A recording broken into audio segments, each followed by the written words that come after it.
Esos son Disculpa, los disculpa. estudios Es que profesionales. el estudio lo estamos renovando, entonces tuvimos que grabar aquí O sea, en directo. yo creo que si fuese más joven me preocuparía más. Esto de que te capturen los datos y tal, ¿no? Ujú. Eh, pero a mí me parece, ¿sabes? Igual que a ti, Orlando, me parece que es saludable la discusión, ¿no? O sea, que de hecho Claro, es como, eh, o sea, me gusta la idea de vivir en un lugar en el que la privacidad es discutida con seriedad y de alguna manera está ligeramente, considerablemente más blindada que, por ejemplo, en Estados Unidos, ¿no? claro. O en América en general, ¿no? O sea, en Europa versus América y en Asia, ¿sabes? De hecho, como Europa es, digamos, el lugar donde al menos se discute más el tema de la seguridad, ¿no? De datos. Y como que la crítica principal de la derecha ahí es que, bueno, que tratan o sea, que matan la innovación a punta de regulaciones y tal. Y yo estoy totalmente de acuerdo con que la discusión tiene que seguir y me parece que es puro bullshit de la derecha, ¿no? O sea, es como, bueno, digamos, matan la innovación, matan el progreso de la economía de mercado a punta de regulaciones. Y digo, bueno, sí, pero pues, la alternativa me parece que es mucho peor, ¿no? La alternativa Claro. es que no es que venga, ¿sabes?, el gran hermano y sepa todo sobre ti y todo eso.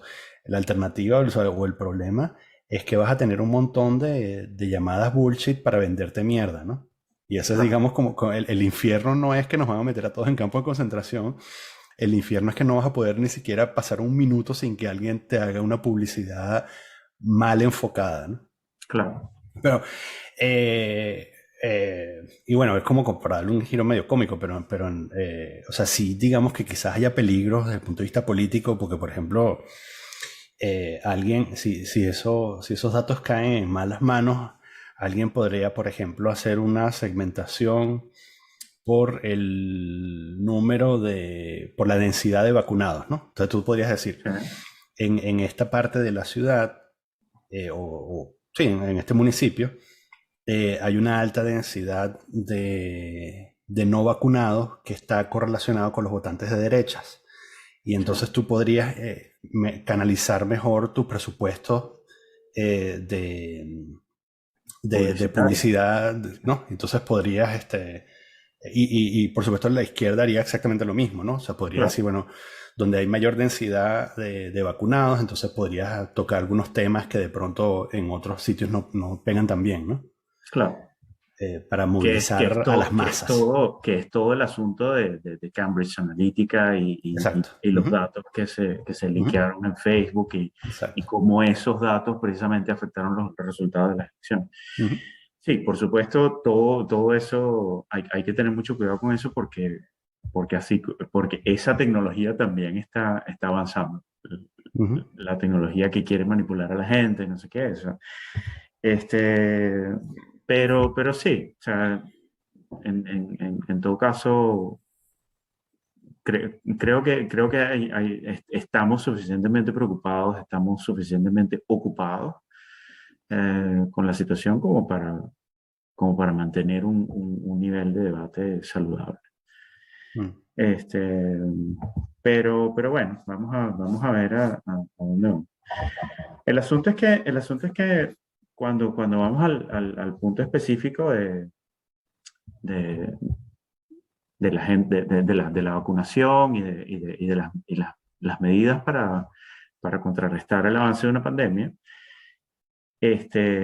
a mí lo que me frustra más es que ya llevamos 2 años en este peo y que la gente todavía no sabe, o sea, todavía tú te montas en un tren o un autobús y tienes que ver gente que se quita la máscara para estornudar, gente que se quita la máscara para toser, gente que se quita la máscara para hablar por teléfono. Eso lo único que eso quiere decir es que todavía no sabemos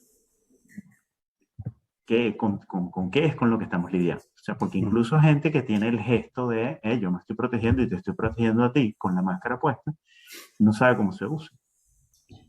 O no ha desarrollado El el, instinto. el instinto de Ujú. pana, tengo que estornudar, bueno, tengo que estornudar. Ujú. Entonces, eso más bien es lo que me preocupa de la situación, que a pesar de todo el tiempo que llevamos lidiando con esto, este, es como que realmente todavía no entendemos de qué se trata. Y eso va mucho más allá de solamente el miedo a la vacuna. Va más bien, eso me preocupa más en los detalles del día a día y qué sé yo. Sí, Pero bueno, aquí estamos. sí, Yo no, creo que esta cuarta ola aquí es mucho más, sálvese quien pueda, que las olas anteriores. Dramáticamente más. O sea, la diferencia en la actitud de la gente es muchísimo, muchísimo más grande, muy, muy grande. Y en este momento sí creo que la gente aquí, en nuestro contexto, va a tener que depender mucho más de su propia actitud. Es como nada, ahorita cada quien tiene que ser un poco más proactivo, porque el gobierno no está actuando con la rapidez que se debería y hay mucha gente que sencillamente ya tiró la toalla o que ya no le molesta salir del closet y decir libremente, yo tiré la toalla hace tiempo. Ujú. Entonces, Sí, sí. bueno, vamos a ver, pero hay un nivel alto de vacunación, ya se está entregando la tercera dosis ya, y va relativamente rápido. Entonces, no sé. Y los niños en principio creo que toleran bastante bien la enfermedad. Por supuesto hay casos en los que es mucho más serio, qué sé yo. No es que hay que exponer a los niños gratuitamente, pero en todo caso me asusta mucho menos la idea de que los niños se contagien a que, a que nuestros padres Sí, se claro. contagien. o sea, en el contexto que estamos viviendo actualmente, se unen una serie de eventos diferentes que son inconexos pero están conectados de por sí, ¿no? Como bueno, la pérdida de legitimidad de las instancias que tenían legitimidad hasta hace poco, la invasión de las redes sociales, que son medios que todavía no sabemos muy bien cómo funcionan y cómo interactúan con nosotros de manera discursiva, el escepticismo generalizado de los partidos políticos, la decadencia del sistema político de representación que tenemos hasta ahora, que parece estar dando sus últimas patadas de ahorcado. Entonces todo eso te crea una especie de caldo de cultivo en el cual la desinformación es grandísima y tienes todos estos grupos que para mí son fascinantes, ¿no? Las teorías de la conspiración, cómo la gente puede agarrarse a ese tipo de cosas. Y es donde esta situación que sí, que si tú bien lo ves, como dices tú, la mayoría de la gente está vacunada, en Francia es igual, pero hay un 30% de rebeldes, reaccionarios, que creo que en todos los países, ¿no? Más o menos esa tasa, que no le creen al gobierno, que son los mismos y que extrañamente aquí se pega, o sea, eso, tanto la izquierda radical como la derecha radical. Es extrañísimo como proceso. Y creo que en muchos países sucede eso. Que tienen la izquierda La radical izquierda por un radical lado. también. Sí, claro, la izquierda radical está en contra de los controles y muchos en contra de las vacunas. O sea, Ah, cuando claro. tú lo ves por grupo, es súper extraño la forma en la que está repartida la cosa. Por ejemplo, yo me enteré de que hay una gran reticencia a vacunarse en la comunidad que hace yoga, por ejemplo. Y conozco mucha gente que hace yoga, meditación y tal, y de verdad es un tema que no puedes hablar con esa gente. Son la gente más Sí, paz y amor, y vamos a avanzar, y te acepto todo lo que tú eres, y eres una buena persona, y veo tu chakra, pero te pones a hablar de las vacunas y te mentan la madre, bueno. Sí. Y entonces, bueno, y están, bueno, comiendo jengibre y haciendo respiraciones, y es muy extraño. Bueno, aquí lo más extraño de esa movida es que no sé si este fin de semana que pasó o el anterior, hubo una marcha en contra de las medidas y no sé qué más. 35.000 personas fueron a Bruselas a protestar. Y por supuesto, 35.000 personas, o sea, yo he participado en organizaciones de marchas y qué sé yo, tú no Ujú. movilizas 35.000 personas así nada más. ujú. Hace falta logística, hace falta plata, hace falta muchas organizaciones que movilicen gente. Y sobre todo cuando estás movilizando gente que hasta hace muy poco, hasta hace un mes, era gente que no sabía si podía decir en voz alta que estaba en contra de las vacunas, porque hay sanciones, porque hay mucha gente que los trata de brutos y qué sé yo qué. ¿Cómo movilizas tú 35.000 personas que todavía no han salido del closet? O sea, fue básicamente 35.000 personas saliendo del closet al mismo tiempo. Y por supuesto, 3 días más tarde, sale a flote que toda la marcha fue movilizada por la extrema derecha. Entonces tuve un montón de gente que son, en esencia, gente muy de izquierda, mucha gente también con trasfondo migratorio y qué sé yo, Uf, qué este, chimbo. que están participando en una marcha de extrema derecha sin saberlo y que entonces tienen que defender que lo hicieron, pero no tienen nada que ver con la extrema derecha, pero esos carajos tienen razón en lo que están diciendo. Es un conflicto. Entonces, O como, y como eso, táctica es buenísimo. bueno, es que ese es el asunto, es que eso es perfectamente coherente con lo que es la extrema derecha, porque la extrema derecha se ha convertido en una ideología de troleo. Ese es el troleo más grande que tú te puedes imaginar. Yo organizo una marcha en la que participan 35.000 personas que me odian. Entonces, nada, Pero lleva eso, porque situaciones muy así es como te atrapan, ¿no? Porque paradójicas. al final tú, o sea, Claro. tú luego tratas de equilibrar tus acciones. ¿Cómo se llama eso, Vince? Cuando tratas de equiparar tus acciones con lo que... O sea, la disonancia Imagínate. cognitiva. Sí, Eso, sí, cuando hacer la tratas de igualación resolver la cognitiva. disonancia cognitiva, gracias. Y tengo mi apuntador aquí de... el libro de psicología. El, ¿Cómo es que se le dice en teatro a eso? El whisper, no, sí, el... Así, eso, el Whisperer. el el soplador. whisper, el soplador. El soplador. El soplador, una película porno. To be or not to be. Y el, tratas de resolver la disonancia cognitiva y entonces quizás en algún momento terminas decantándote y dices, bueno, a ver, ellos dicen que van a matar a toda la gente que se ve como yo, pero bueno, quizás esa gente se lo merece. No son como yo porque yo obtuve los papeles legalmente. ¿Sabes? Empiezan a como Claro, ¿sabes? claro. Así, A claro, reacomodarse así y Sí, tal. claro. Y bueno, pero sabes, Claro, eso tienes es, que darle un lugar sí, a sí, eso que hiciste sí, porque realmente no te sí, yo, avergüenzas de lo que hiciste, o sea, lo ujú, hiciste exacto, porque son tus creencias. ujú, Entonces tienes que exacto, empezar a darle un lugar a eso ujú, ujú. y bueno, Sí, sí, y terminas, y bueno, eso, terminas en algunos casos votando por, digamos, por tu enemigo histórico, tus enemigos de clase. claro. Ujú.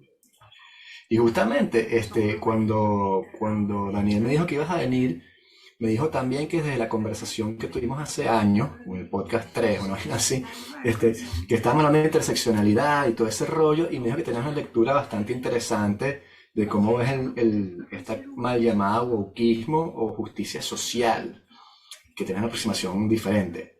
¿Qué te parece? Bueno, si se hace una pregunta tan grande como esa, pero ¿cuál es tu posición en torno al wokismo? ¿Cómo lo ves tú? A mí me parece que lo primero que hay que hacer es preguntarse de qué se trata este podcast hoy. ¿Se trata de wokismo o se trata de antiactivismo? Porque podemos tener exactamente la misma conversación, discutir exactamente los mismos cases y Ujú, probablemente decir exactamente lo mismo, ujú. pero significa algo completamente Sí. distinto si estamos teniendo un debate sobre wokismo o estamos teniendo un debate sobre antiactivismo. Pero ya va. Decídanse. Ok, no, porque una de las cosas porque a simple vista no sería lo mismo porque en todo caso sería anti-wokeismo y anti-activismo, ¿no? A mí me parece que el antiwokeismo es una manifestación del antiactivismo De y el antiactivismo. antiactivismo tiene una historia muy larga. Ok, ok. De hecho el antiwokeismo, Ujú, yo no sé si ustedes ven muchas diferencias, pero, y eso me parece interesante en sí. ujú, ver cuáles son las diferencias entre el anti-wokeismo y el anti-cultural Marxism. Porque ese es el nombre que tenía el wokeismo hasta que la gente dejó de usarlo. Eso era cultural Marxism y eso iba a acabar con el mundo y con nuestra cultura y no sé qué, no sé qué más. Y antes de eso era el Gutmensch, y antes de eso era el no sé qué, y antes de eso era... Entonces, el wokismo ha venido cambiando de nombre,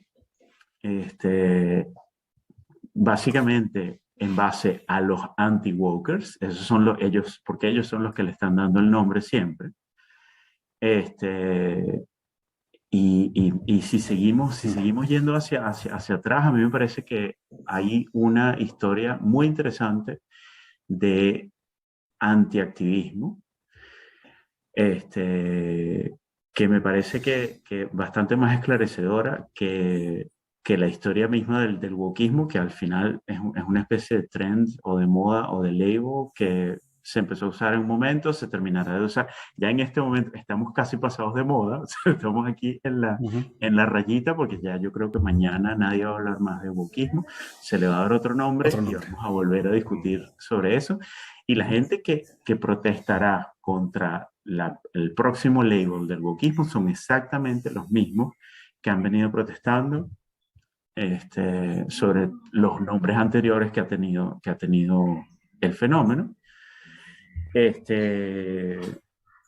Y la verdad, a mí me parece que es un fenómeno bastante interesante, pero sobre todo bastante más reconocible. Ese antiactivismo que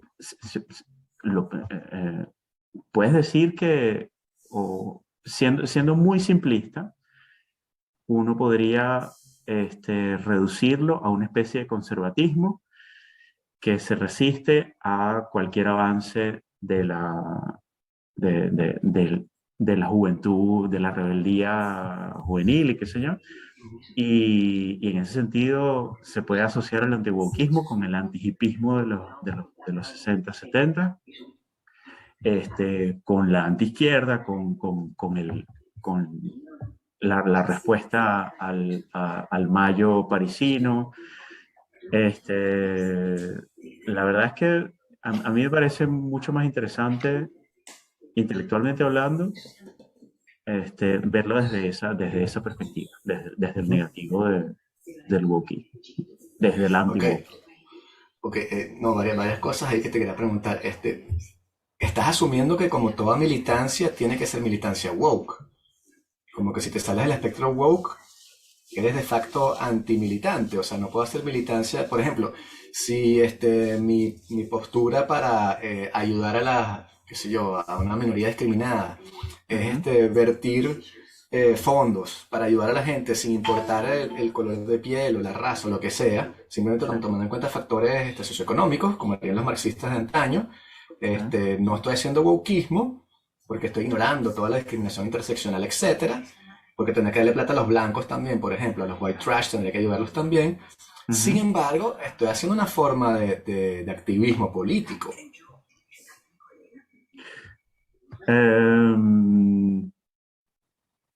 Ya va, una persona que a mí el antiwokeismo o el antiactivismo,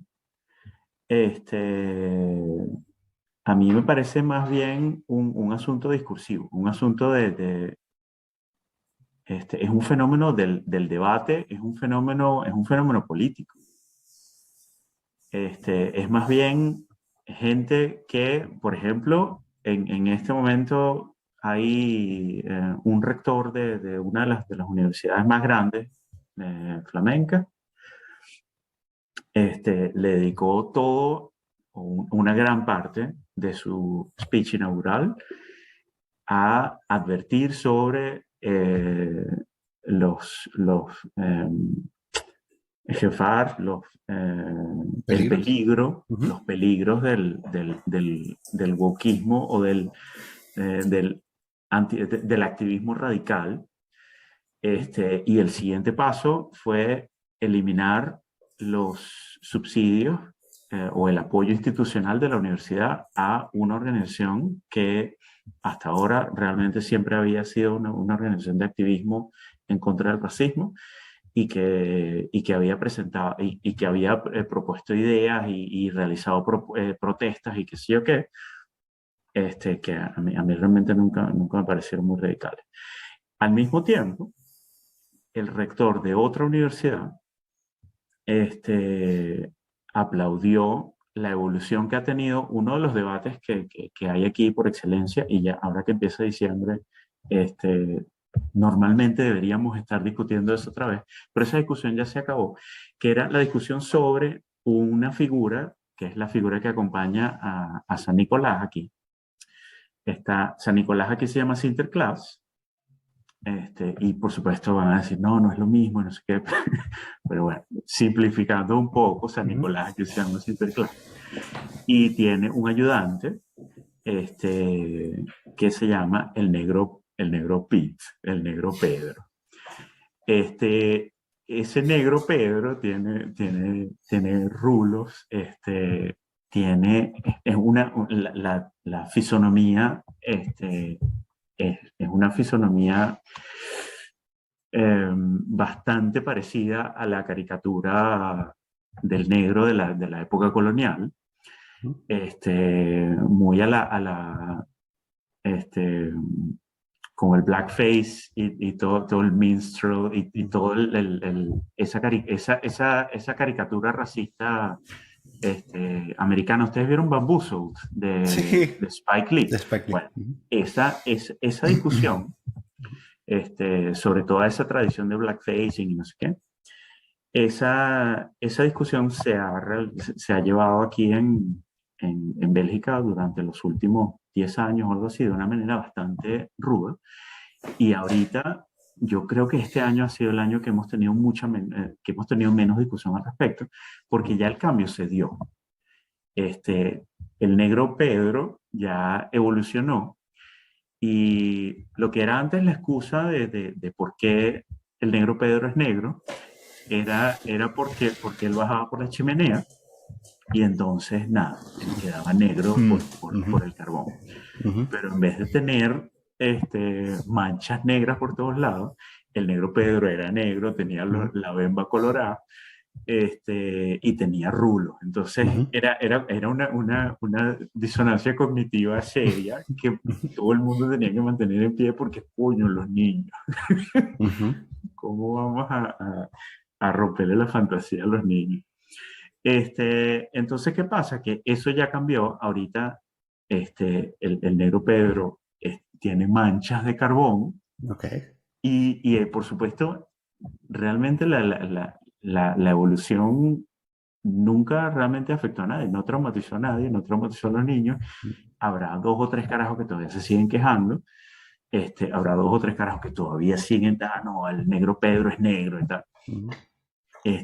Pero en general, el cambio ya sucedió.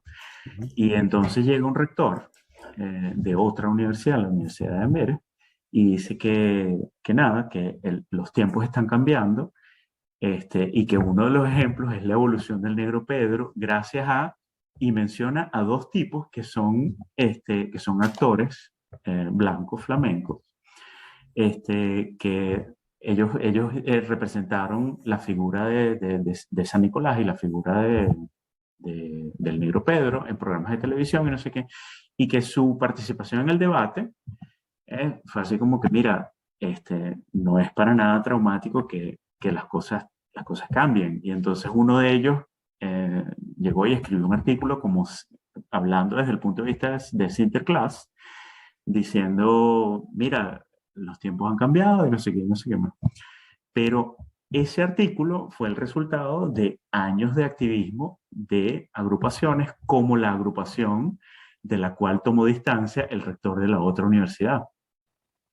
Y el asunto es que esa agrupación no la defiende el rector de esta universidad. El rector de esta universidad, él llega y se apropia también incluso la lucha, el activismo, el éxito del activismo, en vez de reconocer el esfuerzo de una agrupación que hoy día se le cataloga de woke, aunque el activismo que han realizado ha contribuido a una evolución en la sociedad que es completamente aceptada. Y de la cual estamos incluso orgullosos porque era un paso necesario. El punto es que, o sea, yo creo que hay como que calificarlo mejor porque no es necesariamente activismo y no es necesariamente progreso social, porque ambas cosas parecen ser relativas, ¿no? Yo creo que lo que apuntaba Vicente era más bien cuando tú dices activismo y antiactivismo. O sea, es que si tú congregas a todas las personas a las que les parece sospechoso que todos los judíos sean millonarios y construyes un partido de grassroots en base a eso, de alguna manera estás haciendo activismo, ¿no? Eso es como que una de las grandes historias de éxito del siglo XX es el activismo del partido nazi, ¿no? Tenía en su seno el avance de la sociedad y el avance de la sociedad alemana, ¿no? Como, ¿sabes? ¿Cómo nos recuperamos? El asunto ya va, es un truco, porque no es solamente el activismo del partido nazi, sino la victoria democrática del partido nazi. Eso también lo podemos decir. Sí, pero ¿sabes? Estando sumidos en la desgracia, en la gran vergüenza, cómo recuperamos el orgullo nacional, ¿no? Desde abajo, y a la vez, cómo evitamos que lo poco que tenemos ahora caiga en manos de estos marxistas que están muy bien financiados por el gigante del este, ¿no? Entonces, eso es una forma de activismo, ¿no? Que llegó, bueno, por supuesto como que llegó a niveles de paroxismo inimaginables, pero es una forma de activismo, ¿no? Entonces, tú lo que estás hablando es activismo. El activismo woke es un activismo muy definido. Tú lo que estás hablando es de activismo de progreso social, como nosotros tres lo entendemos. Progresivo. Yo creo que progresivo. El asunto es que sí, pero yo no sé.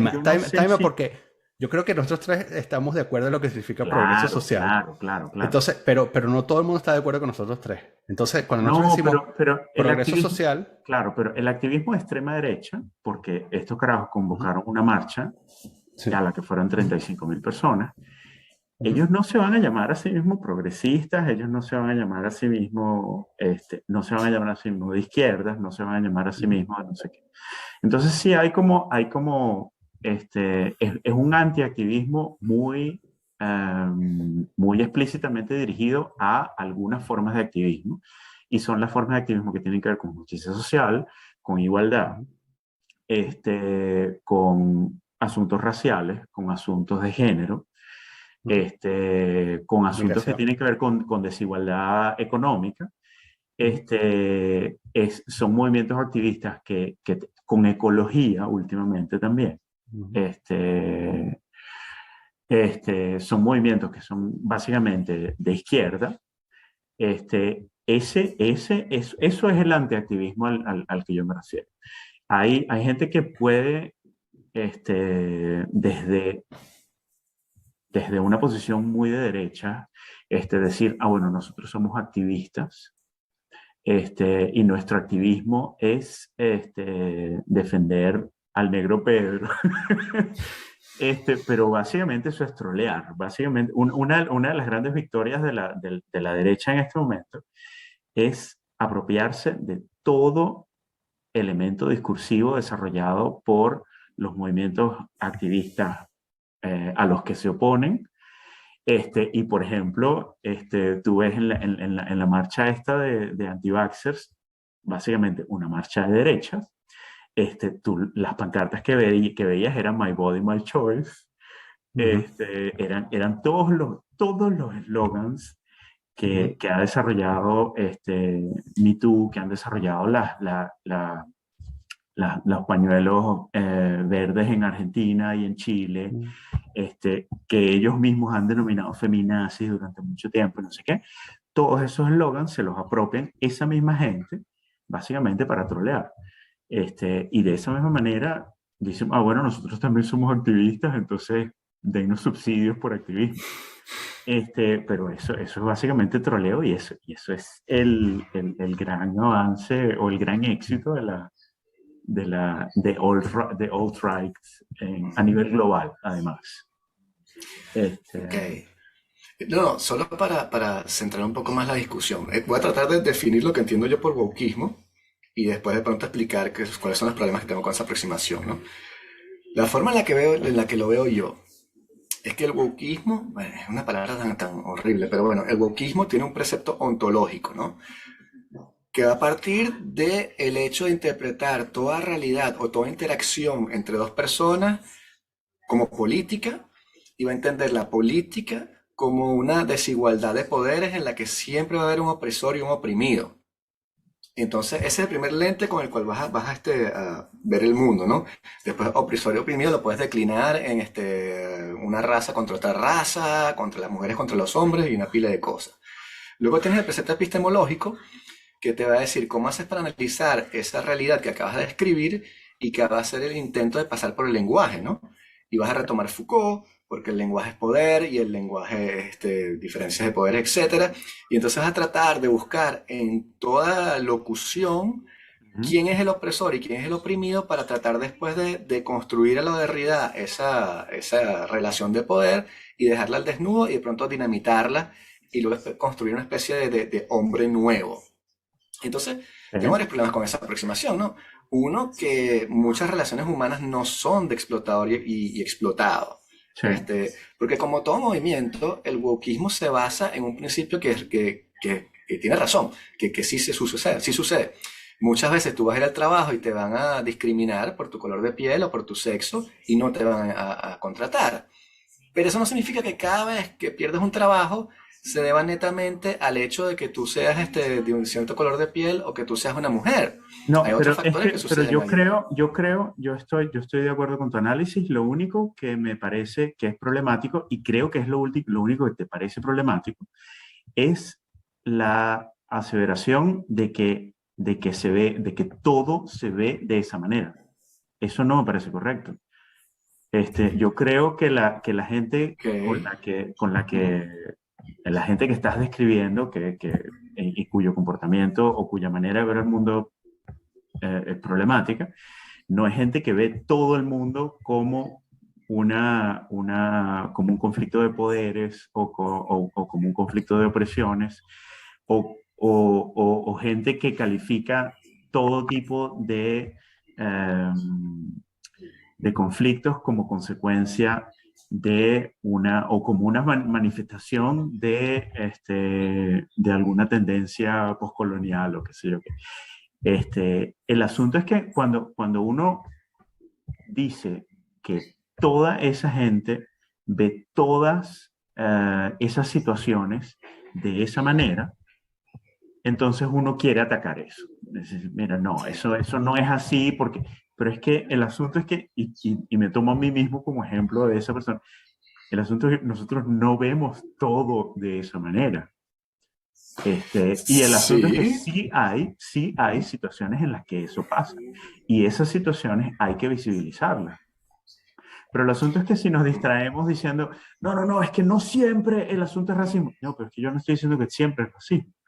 No, Pero no, si claro, pero pero la sí. discusión se distrae, asumiendo que yo dije que siempre hay racismo y intentando traer el nuance de que no siempre es racismo. Pero yo no dije que siempre es Sí, sí, sí. racismo.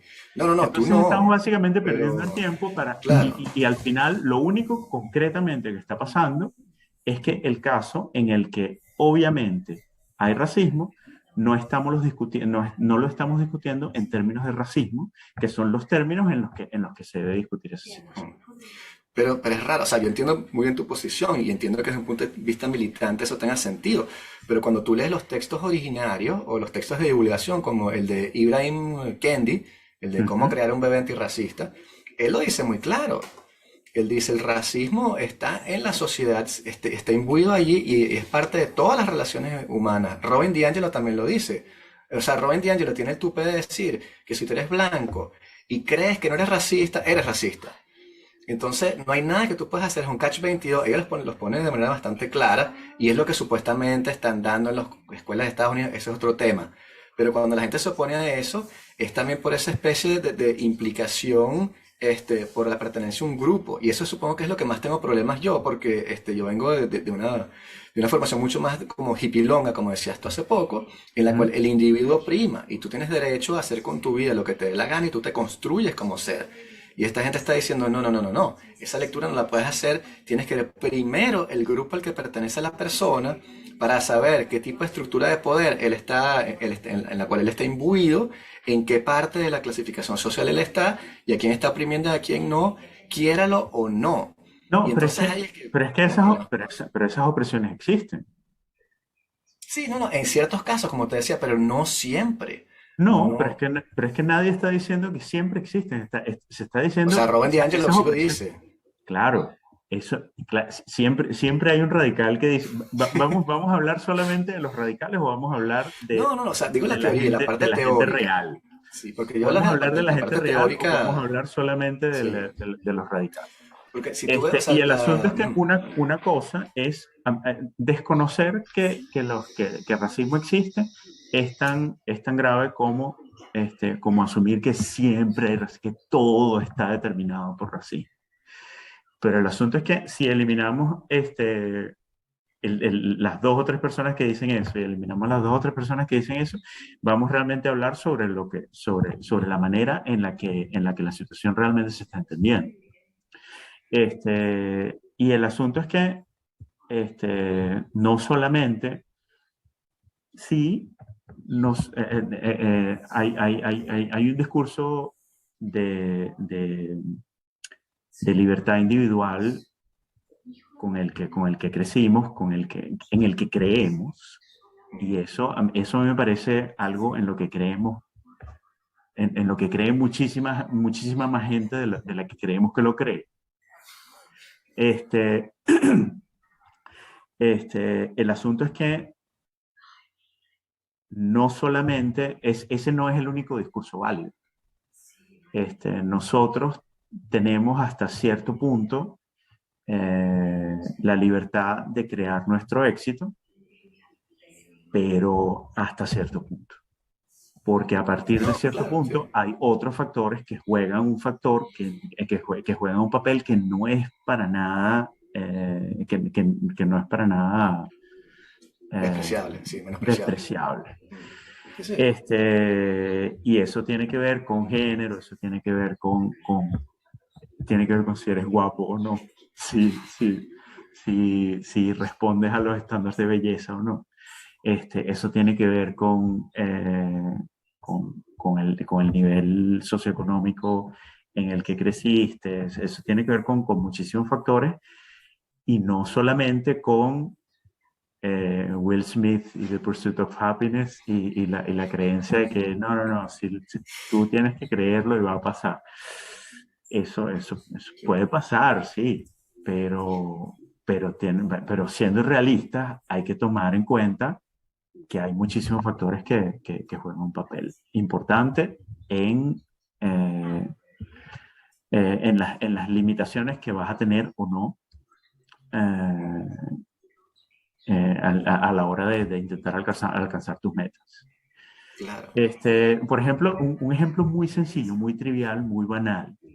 Ahorita hay un grupo aquí que es un grupo musical. Imagínate a las payasitas ni fu ni fa. Bueno, aquí ese grupo para niños se llama K3.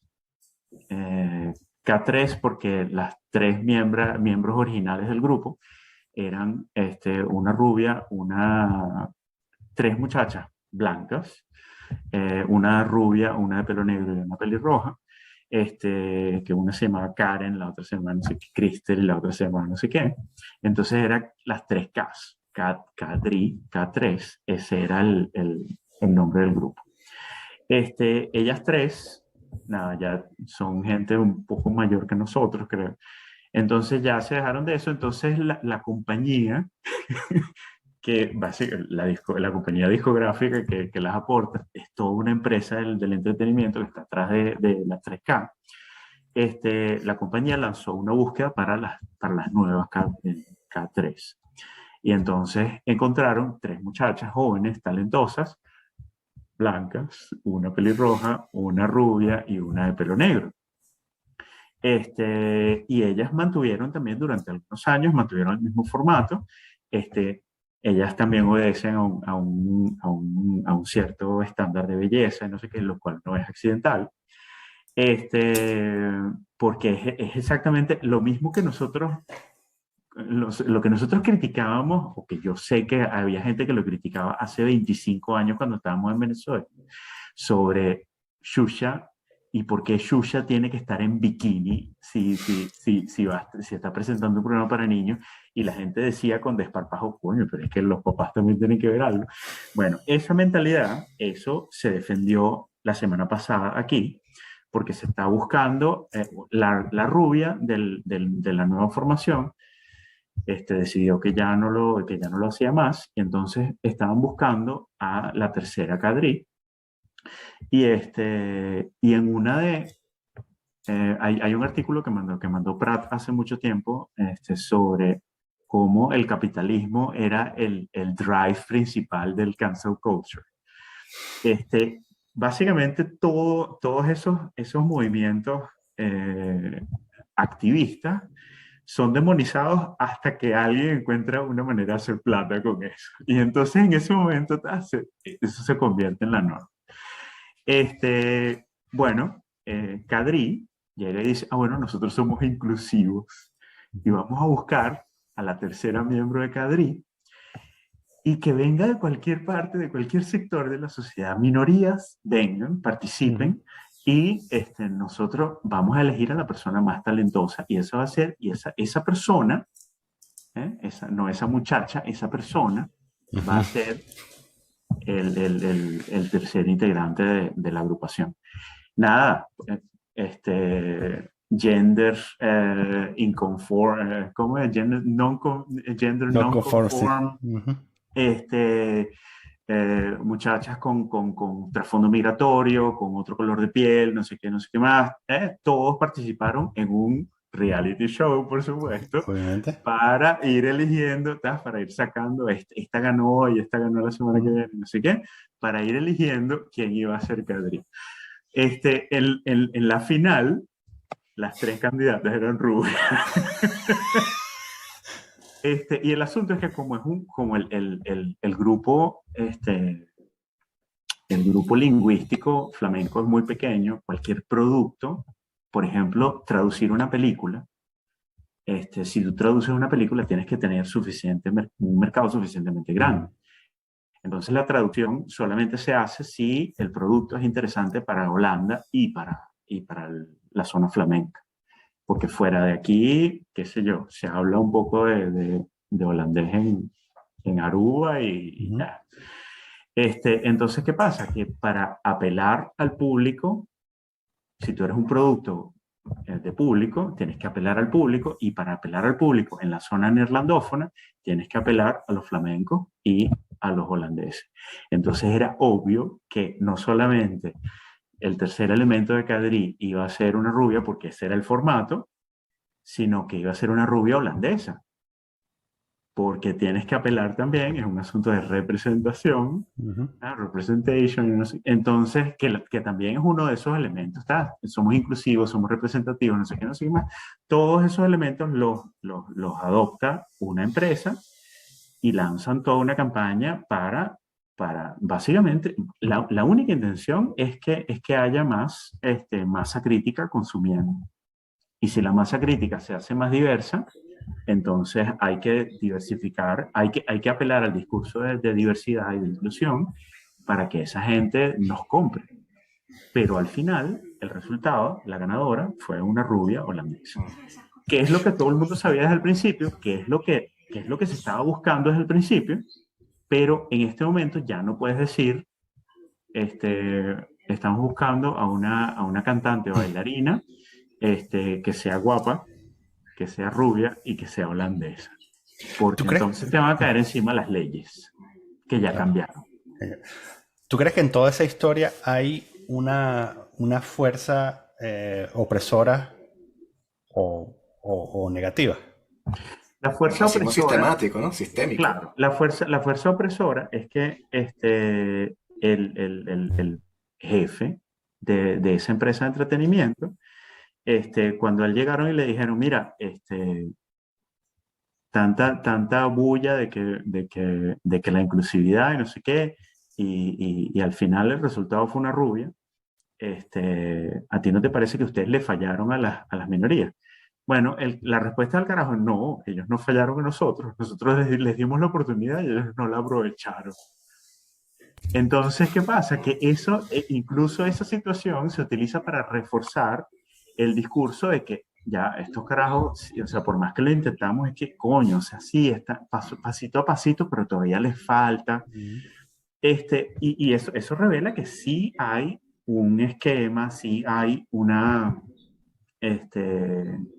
hay un orden en las cosas, hay problemas que son estructurales, hay problemas que son herencia de, o sea, Bélgica fue, Bélgica tuvo a Congo de colonia hasta los años 60, hasta 1960. Yo hace poco vi un documental sobre un tipo que es un lingüista flamenco, que fue básicamente la persona que estructuró el movimiento antirracista flamenco.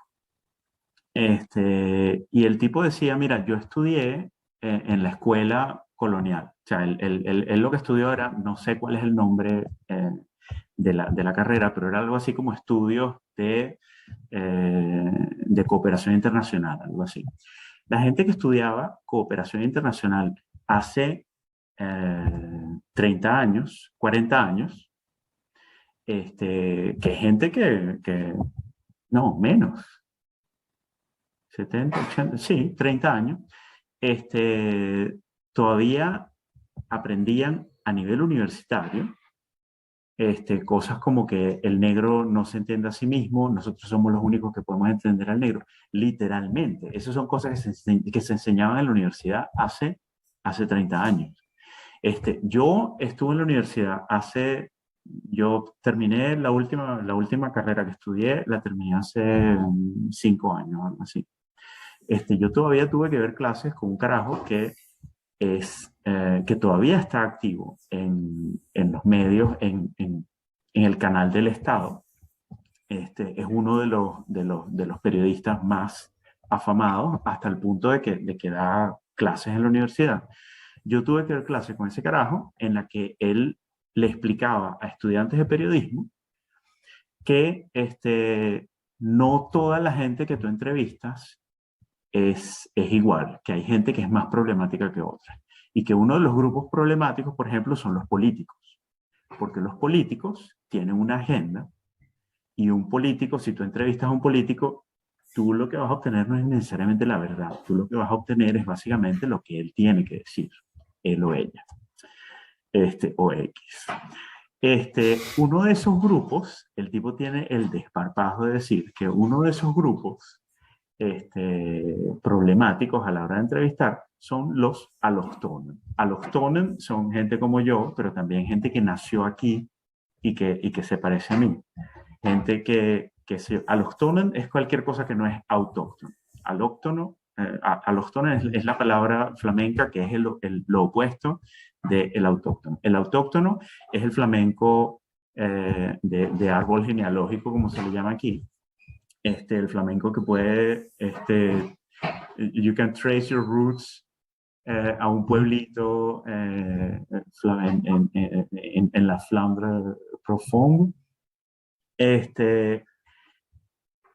Ese tipo tiene el tupé de decir que los allochtonen, que es un grupo inmenso en el que hay gente que son políticos, hay gente que son intelectuales, hay gente que son artistas, que los allochtonen son un grupo difícil de entrevistar, porque hablan mal el idioma, porque no sé qué, porque no entienden las preguntas.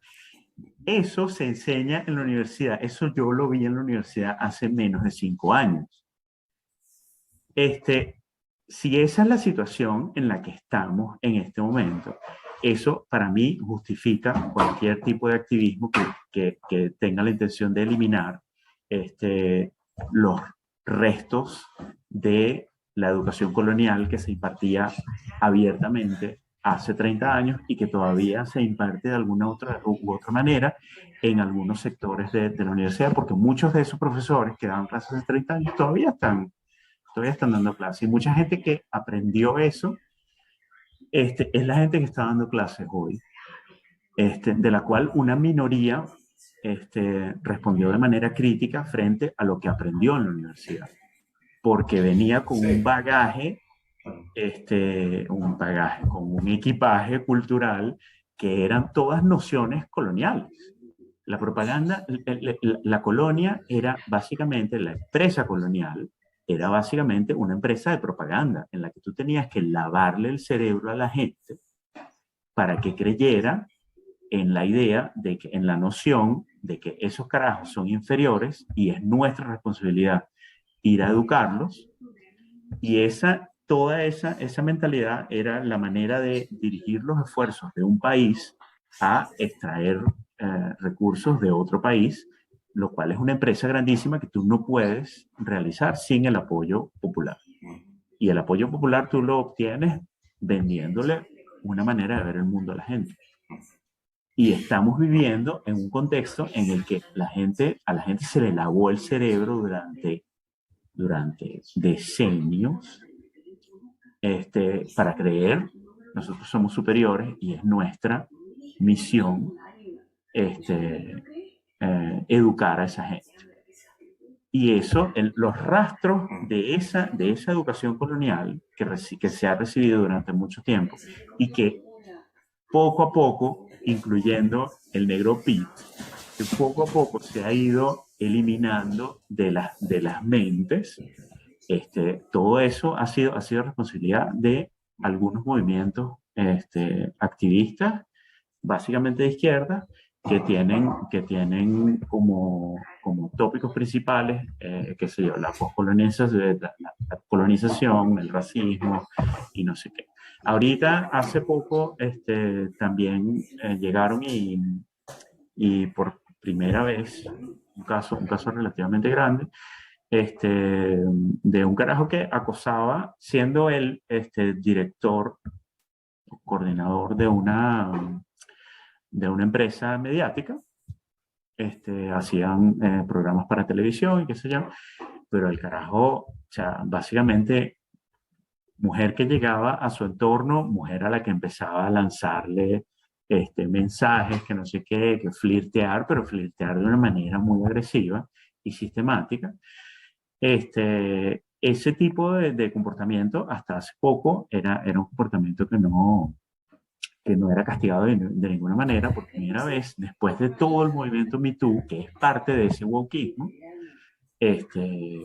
castigaron castigaron a un carajo por una situación que es obviamente castigable, pero que hasta hoy día, la mentalidad no permitía otra cosa que decir, bueno, hay que tomárselo con soda y intenta, qué sé yo, no te quedes sola con ese carajo, vainas así.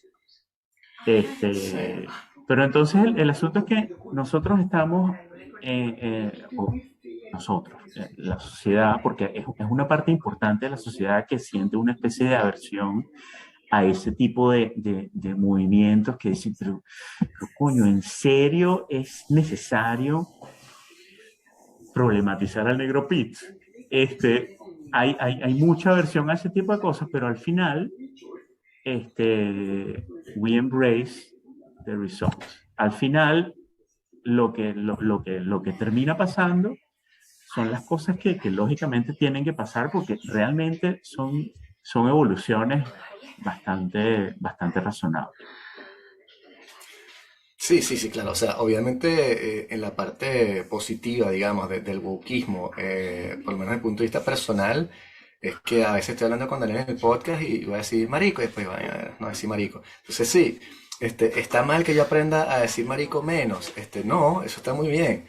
Pero el wokismo para mí no se trata solamente de eso. O sea, hay una serie de preceptos y de estrategias que quieren implementar que son problemáticas y no en el sentido de la palabra problemática que usa el wokismo. Es decir, cuando tú supones que todo se basa en una estructura de discriminación racial, para cernirlo a eso, tienes en Estados Unidos, por ejemplo, que están empezando a hacer pruebas que van a llegar para acá, de EDI, ¿no? Que es Equity, Diversity, Inclusivity Training. Entonces te hacen un entrenamiento en el cual se supone que te van a alertar sobre los problemas de la discriminación. Bueno, esa prueba es una prueba que se basa, es una prueba psicológica, que se basa en las experiencias que hicieron con memoria amnésica anterógrada. Piensen, por ejemplo, en el carajo Memento, que tienes una memoria, pero después tú no puedes hacerla más, ¿no? Las nuevas memorias no las haces. Entonces, un experimento en el cual ponían un tipo que tenía memoria amnesia anterógrada en una sala, y entraba el investigador y le decía, mira, te voy a echar un chiste. Y le echaba un chiste y el cara se reía. Después se iba, le caía la amnesia, y entraba y le decía, mira, te voy a echar un chiste, ¿has escuchado este chiste? No, coño, te lo voy a echar. Y le echaba el chiste otra vez y se reía. Y se dieron cuenta que con el paso del tiempo, el tipo se reía cada vez menos. Y entonces dijeron a partir de allí, eso muestra que hay una latencia, hay una estructura que no está conectando con la parte lingüística del cerebro, y es eso lo que tenemos que atacar. A partir de allí, montan todo lo que es el entrenamiento EDI, en el cual se supone que van a atacar esa intención que tienes tú, ¿no? Entonces lo van a hacer con pruebas muy básicas de discriminación, en la cual te van a decir, mira, en la izquierda es bueno y en la derecha es malo. Y tienes que responder en menos de un segundo, ¿no? Te ponen negro, blanco, mujer, hombre y diferentes cosas, ¿no? Y después te los invierten. Ahora en la derecha es bueno y en la izquierda es malo para hacer la cosa, y van viendo, ¿no? Lo que se dieron cuenta es que hay mucha gente, eso después lo correlacionan con un relato en el cual el tipo escribe, cómo se siente él, con personas, qué sé yo, de color, etc. Se dieron cuenta de que no hay ninguna correlación entre lo que el tipo sacaba en la prueba y las actitudes que eran reportadas en la vida real. Es decir, el tipo podía, a través del entrenamiento EDI, salir mejor en el test y seguir siendo un carajo que no le iba a dar la mano a una persona de color, por ejemplo. Entonces, esa prueba no tiene ninguna legitimidad, no funciona, y no hay estudios que demuestren que funciona, tiene cero o casi ninguna correlación, y eso lo están usando a nivel nacional ahora, y lo están implementando las empresas para educar a la gente, porque como decías tú hace poco, y como decía también la gente en el chat, para mí el problema del wokismo es que no ataca la estructura subyacente, que es una desigualdad económica. Y entonces a las empresas les conviene decir, mira, pana, yo estoy explotando un poco de gente en China que están haciendo mis jugueticos para vendértelos a ti, en vez de ver ese problema y decir, ¿cómo soluciono yo esto para que la gente en China viva mejor o que no haya niños trabajando? No, yo voy a poner un cartelito de BLM y cuando haga mi presentación voy a decir, coño, ¿sabes que esta tierra antes estaban los indios Chinook y ahora ya no están, estamos nosotros? Somos woke, chao, y ya. Y no tienes que hacer nada. Y eso es lo que me jode bastante. No, a mí, yo entiendo eso.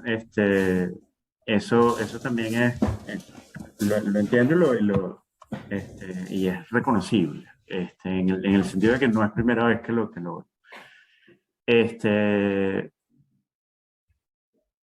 yo creo que, así como dice Daniel, yo creo que nosotros tres estamos de acuerdo en la mayoría de las cosas. Estamos de acuerdo en las cosas que son excesos y las cosas que son aceptables, incluso las cosas que podríamos considerar un norte. A mí lo que no me molesta, pero me parece una pérdida de tiempo, es discutir sobre algo basando nuestra discusión en una caricatura sobre ese algo. Y por ejemplo, aquí en la discusión cuando el rector dio su charla, su discurso inaugural, advirtiendo sobre los riesgos del wokeness radical, dio ese tipo de ejemplos. Probablemente no exactamente el mismo, pero ejemplos similares que los hay, qué sé yo, en Iowa pasó tal cosa, en no sé qué pasó tal cosa, poco a poco se está acercando y es cuestión de tiempo antes de que yo no pueda decir nada. Ese es básicamente el tenor de la discusión. Y eso a mí me parece una pérdida de tiempo. Alarmarte porque, por ejemplo, qué sé yo, hay está el caso de J.K. Rowling, y el caso de una profesora en Oxford que estaba apoyando a J.K. Rowling y Sí, que tuvo que renunciar o sí, sí, no. sí. La acosaron y todo, sí. La querían Es, matar. por supuesto, yo estoy en contra, todos estamos en contra, excepto la persona que la quería matar, todos estamos en contra de responder cualquier tipo de imbecilidad con una amenaza de muerte. Hubo, qué sé yo, 10 personas, 100 personas, 1000 personas que la amenazaron de muerte. Eso está muy mal, eso todos los demás, toda la gente normal, consideramos que eso es un desastre. Mientras tanto, se utiliza ese ejemplo solamente para advertir sobre los riesgos y el peligro del wokeness y qué horrible, para allá vamos y tal, mañana no vas a poder decir nada. Lo que a mí una cosa me pareció muy, muy interesante, que es que en el momento en el que una persona que yo conozco personalmente y que yo respeto mucho intelectualmente también, la persona que llevaron a la radio a discutir sobre esa situación en particular, nada, explicó toda la situación, todo el contexto de J.K. Rowling, explicó todo el contexto de cómo la habían amenazado y explicó que lo que ella había dicho es eh, que no se le da, que estamos como sociedad, estamos enfocándonos mucho en el género y muy poco en el sexo. Que eso era básicamente lo que defendía J.K. Rowling, el sex is real, que es como que, Ujú. mira, tú no puedes empezar a decir que un hombre puede identificarse como una mujer, que es básicamente desconocer todas las teorías de género, este, pero en vez de decir yo desconozco la teoría de género, llegas y dices algo que es una falacia por donde la veas, que es que se le da muy poca importancia o reconocimiento a el sexo en lugar del género. Eso es mentira. O sea, no existe ningún contexto en el que la gente se tome más en serio el género que el sexo. Eso no existe. Pero el asunto es que cuando una profesora de Oxford dice eso, que es a todas luces una falacia, y la gente reclama, lo único de lo que hablamos es de la gente que está reclamando y no Ya, de que pero ¿por lo qué que es la una tipa está diciendo es falacia? una falacia. Porque es una falacia decir que una cosa es el sexo biológico con el que tú naces, que está basado en los No, gametos, y otra no, cosa lo es el que dice, género. lo que ella dice es que le estamos dando demasiada importancia al género y muy poca importancia al sexo. Eso es mentira. No existe ningún contexto en el que se le dé más importancia al género que al sexo. Ciertos círculos en La Twitter. gente todavía, ciertos círculos, pero lo que ella dice es que nuestra sociedad le está dando demasiada importancia al género y muy poca importancia. Eso es completamente falso. Wow, o Pero sea, sí. el asunto es que si tú extiendes un ejemplo de un grupito extremo que no sé qué, que piensa que el sexo no existe, que solamente el género, si tú extiendes ese ejemplo para crear una idea de que se va a, a acabar con con la cultura occidental y no sé qué, no sé qué más, este, nada, estás llevando la discusión a un realm que es completamente absurdo. Y en ese momento yo no puedo seguir tomando en serio a una persona que llegue y diga, mira, nuestra sociedad le da mucha más importancia al género que al sexo. Eso es mentira. Eso es completamente mentira. Pero para mí, la discusión sobre el caso de esa persona debe incluir ambas cosas. Debe incluir el hecho de que lo que la persona está diciendo es una falacia por donde la veas y el hecho de que las 100 personas que reaccionaron de una manera violenta al respecto lo hicieron completamente fuera de lugar y en contra de básicamente todos los principios que nos unen como seres humanos relativamente progresistas. Este, y el asunto es que el problema de la discusión, y por eso empieza lo primero que dije al respecto, es que vamos a hablar de wokismo, vamos a hablar de antiactivismo.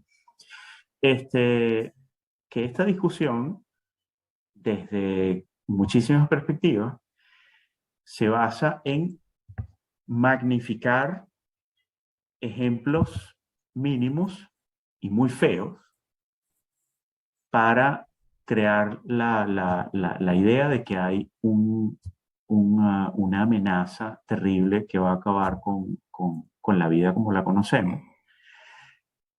Y la verdad, en este momento en mi vida, en el que a veces estoy teniendo que trabajar 15 horas al día y que eso yo que estoy colgando, estoy arriesgando mi vida literalmente colgando un banner en la fachada de un cine. En este momento yo no voy a perder mi tiempo intentando convencer a gente que lo único que está haciendo en esta discusión es tener miedo y buscar cada vez más razones por las cuales debe tener miedo. Tengo que tener miedo y tengo que alertar a los demás, porque si no nos van a quitar todo lo que con tanto cariño y cuidado hemos construido, no sé qué.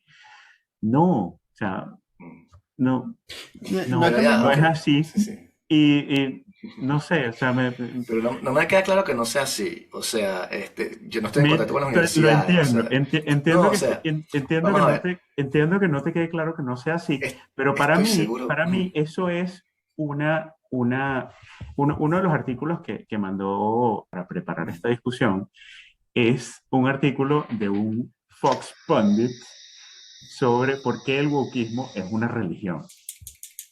Mira, el chavismo era una religión. O sea, ese carajo que dice que el wokismo es una religión no tiene ni idea de lo que está hablando. Eso, básicamente lo que él quiere hacer es buscar un framing fácil para venderle una idea a sus seguidores antiactivistas, promocionándolo a través de Fox News. Eso es básicamente lo que es ese carajo.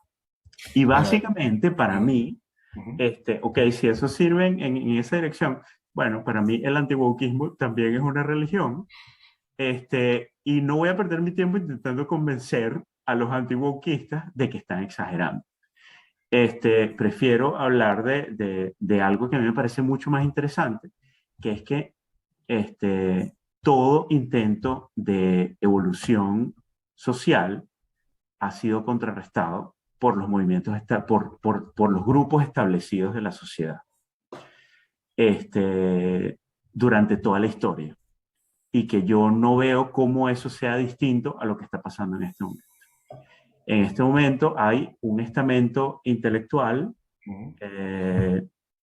bien asentado, que ve su posición amenazada, no la sociedad, no la manera de pensar occidental, su posición la ve amenazada y está reaccionando al respecto. Perfecto, eso es su derecho, échale bolas. Vamos a ver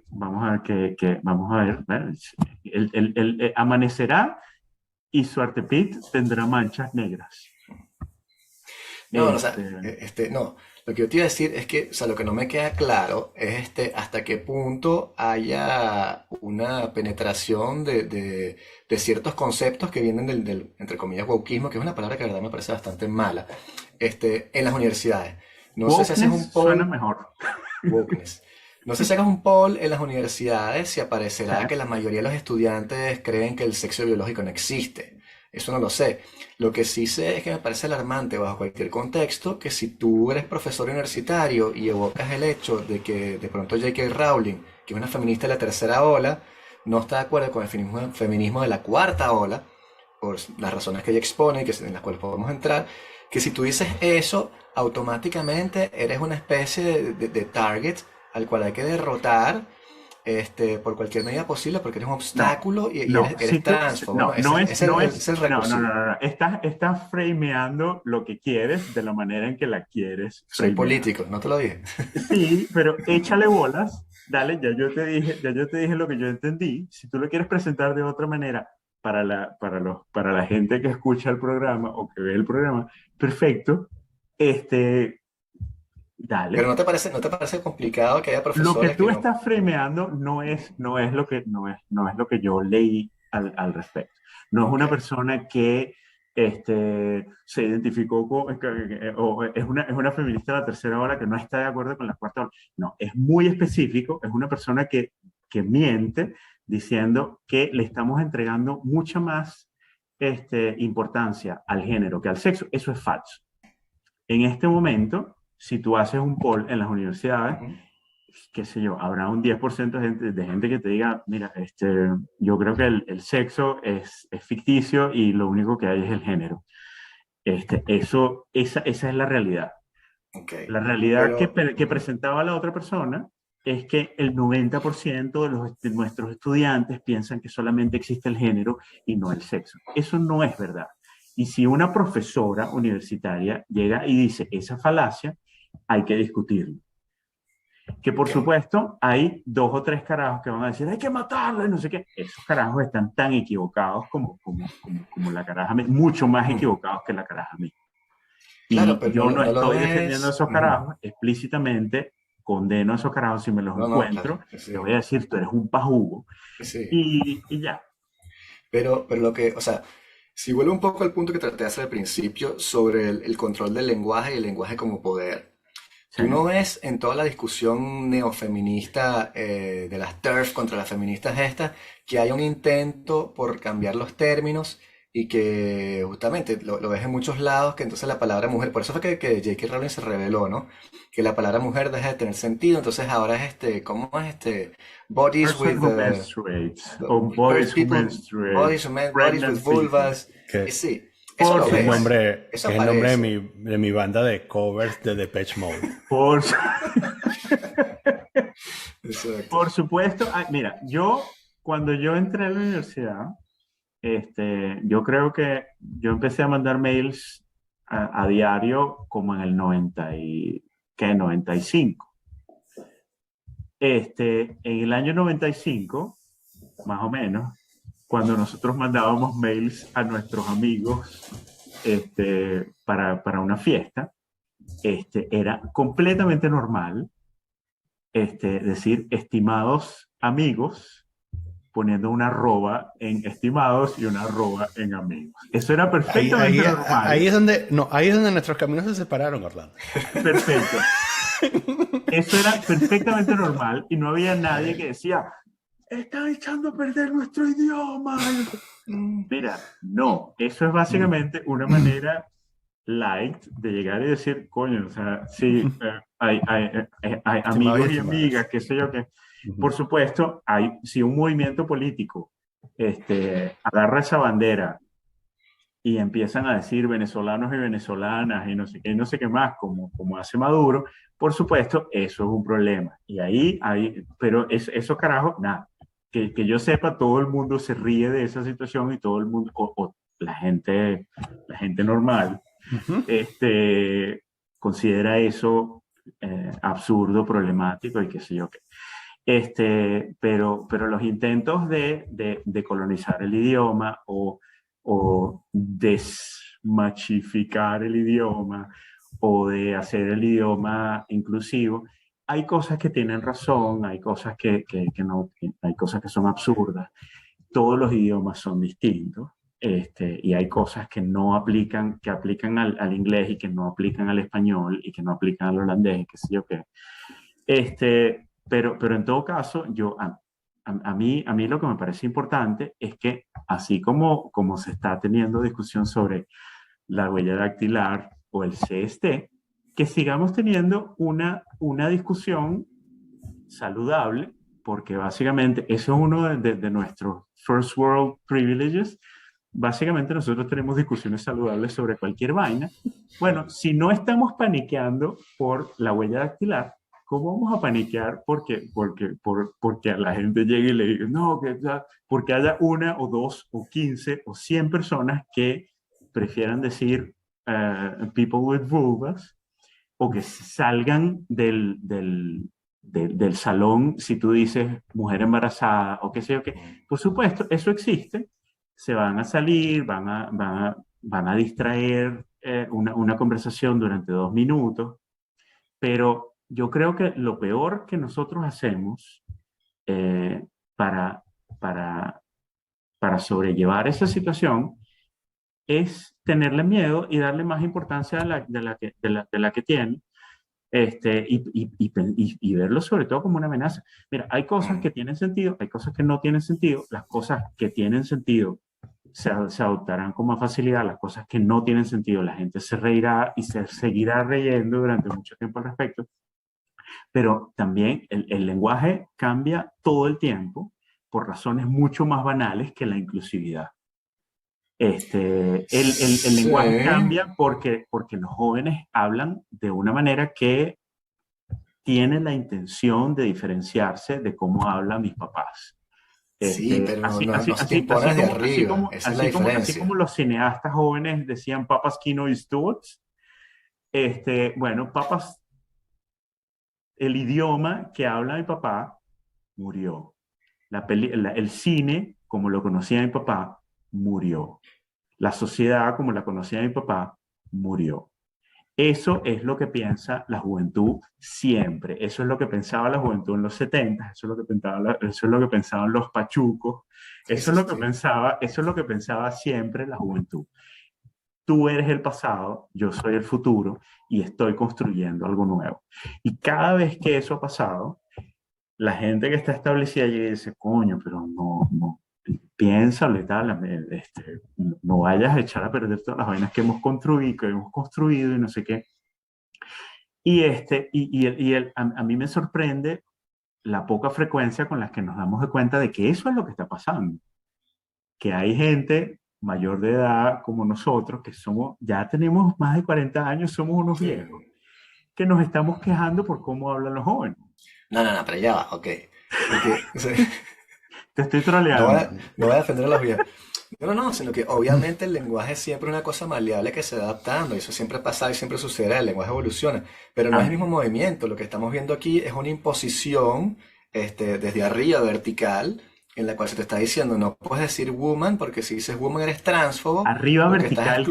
excluyendo. ¿Qué presidente, qué Real Academia del Idioma está No, diciendo no eso? la Real Academia, son No, los hay centros gente culturales, por abajo, hay ejemplo. gente abajo, hay cultura abajo, hay académicos abajo, y ellos son los que están diciendo, coño, Mira, o sea, yo creo que eso está equivocado y que para ser inclusivos hay que decir tal cosa. no, o sea, Mira, no sé. tú crees que la gente white Sí, trash o está hablando sea, con pronombres inclusivos? O sea, eso es una moda de No, saloncito de... yo no estoy hablando de gente poco educada o No, con sin menos. plata. Yo me refiero a los académicos que están defendiendo el lenguaje inclusivo. ¿Tú crees que son los académicos que tienen posiciones, plata y no sé qué? No, esos son los doctorandos que estudian la obra de no sé qué y se dan cuenta, coño, este carajo, de una manera consecuente, habla de manera despectiva sobre las mujeres. A mí me parece que hay algo interesante en la obra de, qué sé yo, Shakespeare. Ese tipo de estudios de posgrado y de académicos como en proceso de iniciación, aprendices de brujo, eso es básicamente esos son los factores que van encontrando detallitos y que van como intentando, aquí se le dice lanzar globitos. Como que sueltan una, aquí detectamos otra cosa, aquí detectamos otra cosa. Es más una búsqueda de académicos jóvenes, es una búsqueda no de activistas grassroots, sino de activistas institucionalizados. A mí una de las cosas, yo formé parte de una organización activista durante 5 años o más.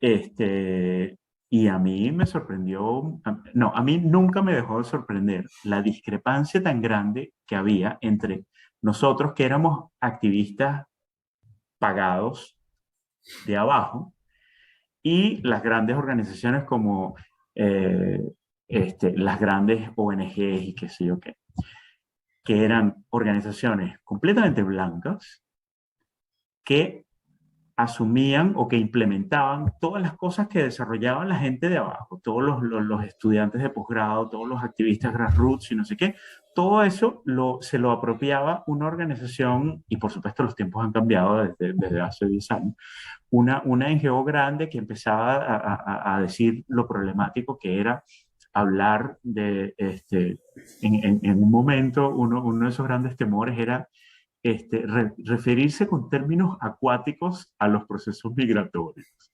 las olas migratorias, El flujo. o el tsunami de no sé qué. Mira, Este río humano se va para Miraflores. este río humano y tal. Que yo llego y estoy viendo, ya va. Eso a mí realmente no me preocupa en lo más mínimo. O sea, que la gente se refiera a olas migratorias, qué sé yo, sí, ok, vamos a discutir al respecto, pero realmente no me preocupa, no me quita el sueño. A mí me quita el sueño que los carajos ahorita está lloviendo otra vez, no sé si lo oyen, ahorita están todos esos carajos en Bruselas, en la calle, porque nuestro gobierno no les da asilo, no les permite ni siquiera aplicar para pedir asilo. Y están en la puerta de los sitios donde tienen que aplicar durante semanas, pasando frío, ahorita está haciendo 5 grados afuera, la policía los está troleando. Esas son las cosas que a mí me preocupaban. Pero una organización grande está haciendo toda una presentación sobre eso. Mira, no, o sea, no vamos a perder el tiempo en eso, vamos a perder el tiempo en decirle al secretario de Estado de Asuntos Migratorios que está olvidando sus principios social cristianos y que en este momento tenemos que hacer lo que sea para que la gente no pase frío en la calle, porque coño, o sea, esos son los principios social cristianos. O sea que para entender, ya para ir cerrando y tratar de entender todo, tú eres una especie de aliado conveniente del wokismo. O sea, cuando te funciona, del wokeism, cuando te funciona para avanzar tu No, militancia. a mí me parece que los anti-wokistas son aliados convenientes de la extrema derecha. Porque básicamente lo que hacen Extrema, de la derecha extrema normal, derecha, extrema. y de la derecha y la extrema derecha son básicamente alas. Pero, Está la ala extrema derecha del partido no sé qué y la ala derecha este, a mí me parece muy problemático que hay mucha gente que es sistemática en su crítica al activismo, Okay. y yo entiendo por qué lo hacen. Hay mucha de esa gente que lo hace abiertamente desde la extrema derecha, hay mucha gente que lo hace sin, eh, sin hacer, no abiertamente desde la extrema derecha, pero hay gente que lo hace de una manera honesta, de una manera preocupada, diciendo, mira, eso que estás proponiendo sobre el idioma me parece un retroceso. Pero el asunto es que hay mucha gente, aquí hay mucha gente que sistemáticamente ataca de una manera feroz todos esos desarrollos que caen dentro del wokismo. Todo lo que, o del wokeness, todo lo que es feminismo, no, el feminismo está exagerando. Todo lo que es lenguaje inclusivo, no, está exagerando. Todo lo que es el poscolonialismo, anticolonialismo y antirracismo simbólico, las estatuas, el negro Pete, y no sé, no, están exagerando. Y esas personas que se preocupan mucho sobre esas evoluciones, porque básicamente polarizan, porque básicamente llevan a mucha gente que conocemos y que sabemos que son simpáticas y que son buena gente, que las llevan a votar por la extrema derecha. Esa gente que constantemente está atacando a esas evoluciones, a mí me parece que son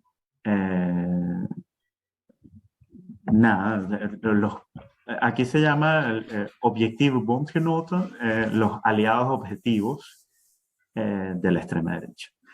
Terminan siendo citados por la extrema derecha.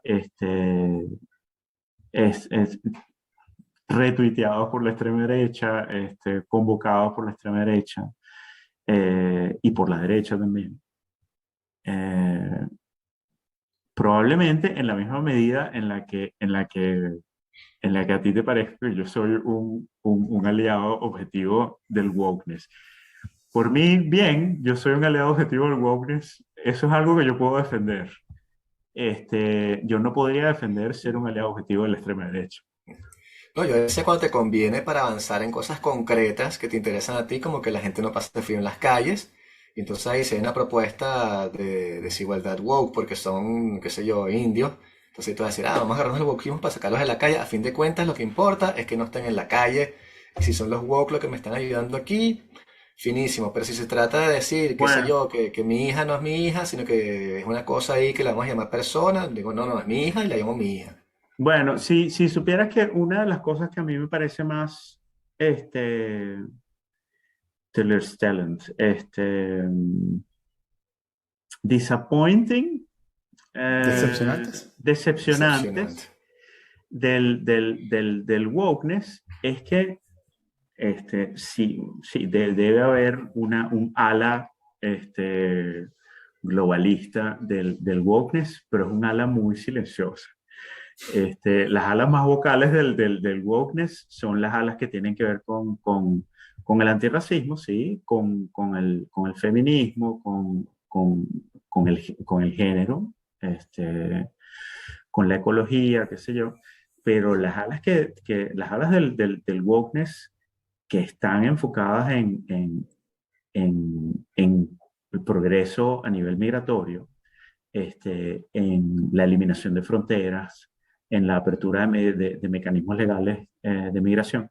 Eso de verdad que son alas bastante tranquilas del wokeness. Y Tengo una eso, hipótesis. eso me parece decepcionante. Tengo una hipótesis. Háblame. El... No has hablado en toda la noche. Estamos No, aquí, Vicente sí, y es yo, que he dándonos estado, he estado consejos ahí. para el público, para entretener al público. Hay una cosa que Y tú me... estás ahí grabando Sí, una exacto. franela que dice En LOL, en las sombras. in the Una de uno de los argumentos que además me parece, bueno, es algo en lo que yo creí durante mucho tiempo porque me parece intuitivo, es que ¿sabes? Los movimientos de derecha, el activismo de derecha responde a intereses económicos, ¿no? A oscuros intereses económicos. Y nuestra experiencia compartida en un país petrolero me hizo darme cuenta de que los movimientos de izquierda responden igualmente a unos oscuros intereses económicos, ¿no? Uh-huh. Todos los movimientos de izquierda.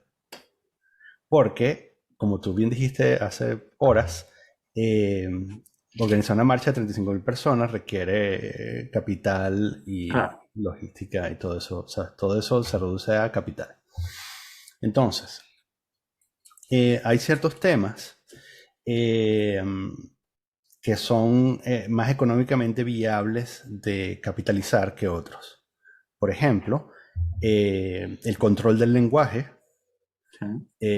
¿sabes? Las palabras prohibidas y tal, todo el discurso de género, todas estas cosas ocurren en medios que son bastante económicos de manipular, como Twitter, por ejemplo, ¿no? O la televisión, que es aparentemente aún más económica que o los periódicos, ¿no?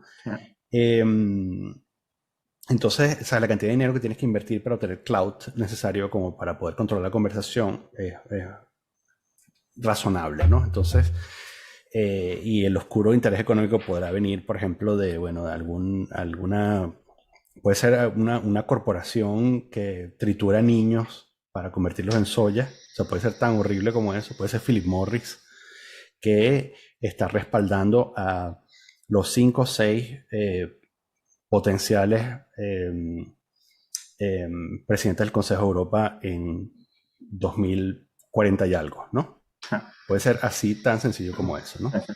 Que probablemente sean miembros respetables de la sociedad, pero en el fondo están siendo comprados por una fábrica de cáncer para controlar la conversación de la izquierda. Em, el, actuar sobre el tema migratorio requiere un montón de capital que no está ni en la misma liga. Es varios órdenes de magnitud mucho más grande que el tema de género, de control del lenguaje. Y entonces, ¿sabes? Walk the talk con el tema migración es carísimo y es además súper contraproducente. O sea, se te puede salir el tiro por la culata de mil maneras, ¿no? Claro. Porque un día te pueden decir, bueno, si tú eres el alcalde y tienes 60 edificios vacíos en la ciudad, ¿por qué no le das casa a toda esta gente? Tú no eres de izquierda, pues. Claro. Y ya, ¿no? Te pueden salir con una de esas y bueno, tienes que meter tus palabras por el culo. Al final es político y no tienes que, porque no, o sea, tú no le debes responder a nadie, porque eres político, pero es mucho más difícil, ¿no? Y es mucho, o sea, es más difícil, digamos, difícil, técnicamente difícil, pero también requiere mucho más capital. Y me parece que por eso es que tienes estas zonas del wokismo que están un poco calladas. En el fondo, honestamente a mí me parece que todo esto que dijiste acerca de no pararle bola al grupúsculo de los extremistas, puede aplicar perfectamente. No tenerles miedo, no tenerles miedo. ¿Por qué entonces, por qué entonces tenemos que tenerle miedo a la extrema derecha? La extrema derecha es un montón de gente. Yo no sé quién es la extrema derecha en Francia, pero en Flandes, la extrema derecha es el partido más grande de Flandes. Pero hicieron una marcha de 35.000 personas nada más. ¿Tú sabes cuántas marchas mueven 35.000 personas? Yo creo que esta es la segunda desde hace mucho tiempo. Pero en el gran esquema de las cosas, ¿sabes? La extrema derecha, ahorita apenas, uno de los momentos de la pandemia es que un carajo llegó y un militar con las llaves del depósito de armas, es un carajo abiertamente de extrema derecha. El carajo llegó, sacó armas del arsenal militar belga y salió a amenazar a uno de los virólogos que aparece en televisión siempre. La extrema derecha está armada, la extrema derecha son militares, son policías, son qué sé yo. Yo creo que hay que tomarlos en serio. Pero son como 10 locos y ya. Sí, y Flandes es locos. Flandes es un pequeño país en un continente de 500 millones de personas. Pero estamos hablando del partido más grande de Flandes. Y estamos... Pero o sea, es como que... Es como que me diga... Pero, como que me digas la estatua más grande construida en el sótano de una casa. Claro, pero yo no le tengo miedo a la extrema derecha francesa porque ¿cuáles van a ser las consecuencias de que gane ese... Embarazar una veinteañera. Esas son las consecuencias reales de la... ¿Viste que el carajo que Semur embarazó a la asistente? Ah, no, eso no lo seguía. Eso, digamos que el único logro. Eso es nuevo. Sí, es de hoy, ayer. Que sí. Ah, wow. Ok, no, ahorita van a salir todos los pundits a defender eso, a decir que no, que eso es el orden natural de las cosas. Porque hay que temerle a la extrema. ¿Tú crees que es mucha gente? No es mucha gente, son un poco locos. El resto de la gente normal piensa que están locos. Es mucha gente. No solamente eso, la derecha ve a la extrema derecha como un elemento útil para mover el discurso más a la derecha. En España, que es un país mucho más importante y relevante que Flandes y que Bélgica, la izquierda está aliada con la extrema izquierda, porque ve en la extrema izquierda un elemento útil, o sea, y además es la forma de consolidar gobierno y todo eso, ¿no? Yo no vivo en España, la verdad es que no sigo la situación. Sí, pero vives en Europa, weón, que es más, pero es suficientemente peligroso. Pero una cosa, ya va. Una cosa es la extrema derecha, la extrema izquierda, perdón, que tiene una estructura, partidos políticos, organizaciones, no sé qué más. Y otra cosa son 3 o 4 carajos que dicen que hay que llamar, que no hay que decir mujer, sino cuerpo con vulva. Ese es el grado de, esa es la referencia de las cosas a las que le estamos teniendo miedo y la raíz del pánico que llena los periódicos a diario.